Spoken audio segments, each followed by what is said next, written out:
no primeiro semestre, né, o boom das commodities, como especialistas, né, falando como um super ciclo, uma animação, né, aquela euforia toda, mas agora o clima acabou mudando completamente, com o medo da inflação, aversão ao risco e também ativos de renda fixa mais atrativos com essa alta da Selic. Você avalia o cenário para as commodities nos próximos meses e também se der já para o próximo ano, e o investidor também deve aumentar a posição ou deve reduzir nesse sentido? Legal. Olha, eu acredito que a composição da carteira do portfólio, quando a gente avalia portfólio, tá? Porque ações, renda variável faz parte do portfólio, então na composição, obviamente, a gente sempre indica ter uma parcela em inflação, ter uma parcela em renda fixa no geral, né? Mas trazendo para o nosso mundo aqui de renda variável, acho que é o seguinte, a questão das commodities no geral, a gente observou agora o que praticamente estava no radar, né, e assustando bastante os investidores, foi por conta da Evergrande, da crise imobiliária na China, que afetou minério, né, fazendo com que o minério chegasse próximo a $100, né, mas já recuperou um pouco. Eu acho que assim, a demanda vai continuar, né, para o ano que vem. Então, se eu pudesse colocar aqui alguns exemplos, né, eu acho que dá para o investidor olhar, por exemplo, para essas empresas como a Vale, né, que ainda tem uma expectativa de pagar ali bons dividendos, e analisar, e sempre colocar ali, fazer um contraponto pela seguinte ótica, né?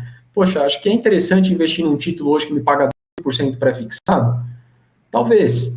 Por quê? Você tem que tomar cuidado com a inflação. A gente tem que sempre fazer esse exercício, né? O título hoje com a Selic, a gente observa ali títulos pagando, título público, né? LTN, que são aqueles títulos pré-fixados, pagando ali algo em torno de 12% ao ano pré. O ponto é que a inflação acumulada dos últimos 12 está em quase 11, né? Então está 10,25 e deve subir. Então, o investidor tem que colocar na balança o ganho real. E quando a gente avalia empresas que pagam bons dividendos, os dividendos, por si só, geralmente, eles têm essa característica de ter ali uma proteção natural contra a inflação, né? Proteção natural, no caso de uma empresa dolarizada ali com câmbio. Então, acho que assim, é legal investir, acho que é bacana a composição, mas não deixar de investir em ações, porque se a gente parar para pensar friamente aqui, poxa, a inflação é o aumento dos preços, correto? Então, quem aumenta os preços? As empresas, que isso é repassado de alguma certa forma para o investidor, né, para o cliente na ponta, né? Então, assim, os dividendos, você pega uma empresa que vai te pagar um dividendo de 2 dígitos, isento de imposto, por enquanto, né? Pelo menos ainda estamos nessa situação. Acho que, assim, faz sentido o investidor manter, e para aquele investidor que talvez esteja um pouco desconfortável com essa volatilidade, aumentar um pouco a sua posição, né, em renda fixa para aproveitar, porque realmente as taxas são excelentes, né? Não posso falar aqui que, não, só a renda variável que é legal. Não, acho que a composição, a sinergia é muito boa.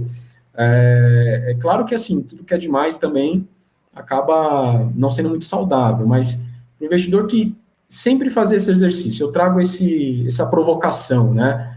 Olha o ganho real. Se você tem aqui como escolher, por exemplo, receber um dividendo isento, receber aqui um ganho pré-fixado, tenta ponderar o quanto esse pré-fixado, qual o risco, talvez, que esse pré-fixado você pode se colocar lá na frente, talvez o ano que vem, com risco Brasil aumentando por conta de política. Imagina que esse pré-fixado que te paga 12 hoje, a inflação pode subir para 12, talvez aumentar, daí você vai ter um ganho real negativo. Então, eu sei que no dia a dia você olha ali a conta, no final do mês e tudo mais, você acaba, se você marcar mercado na curva, né, você acaba olhando ali o seu dinheiro, entre aspas, crescendo, né, até porque tem que tomar um certo cuidado, né, com renda fixa. A gente sabe aqui que renda fixa, ela só é fixa no vencimento. Ao longo do período daqueles investimentos em renda fixa, se o investidor for vender a mercado, ele corre o risco de vender com ágio, com deságio.